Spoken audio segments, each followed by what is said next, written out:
La musique, tu sors une musique, on te l'écoute une fois, ah c'est sympa, et puis après, à force de la connaître, tu la réécoutes en boucle et tu la kiffes. Une blague, plus tu l'entends, et moins elle te fait rire parce que tu as compris la mécanique, tu vois.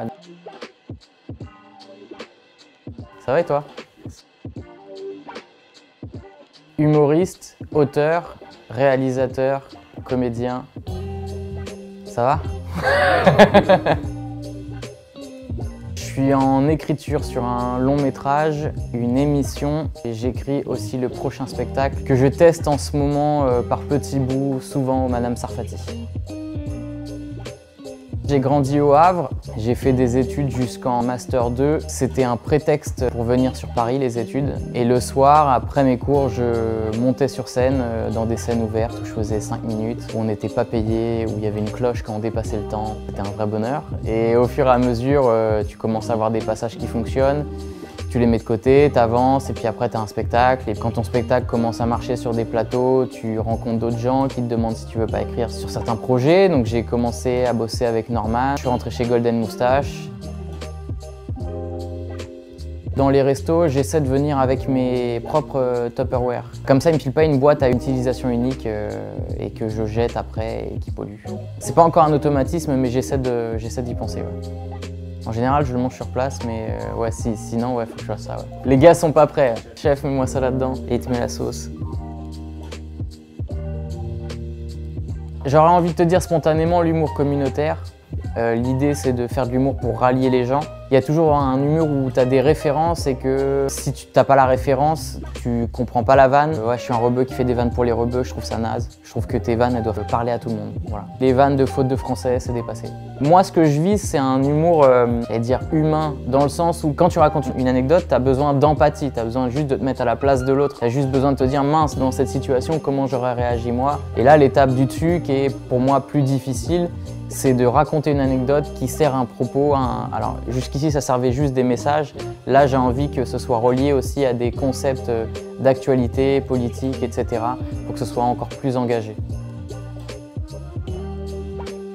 La musique, tu sors une musique, on te l'écoute une fois, ah c'est sympa, et puis après, à force de la connaître, tu la réécoutes en boucle et tu la kiffes. Une blague, plus tu l'entends, et moins elle te fait rire parce que tu as compris la mécanique, tu vois. Donc je sais pas si ça peut être réellement intemporel. Par contre, ce qui peut être intemporel, c'est quand tu entends une vanne 10 ans après, pour la première fois, si elle fait encore rire, ouais, elle est intemporelle. Par exemple, alors c'est pas spécifiquement de l'humour, mais Forrest Gump, je l'ai fait découvrir là il y a pas très longtemps à quelqu'un qui ne l'avait jamais vu, et les vannes fonctionnent encore aujourd'hui pour quelqu'un qui découvre le film. Il n'y a pas un moment où tu dis ouais ok, je vois ça pouvait faire rire il y a 20 ans, mais aujourd'hui ça marche plus.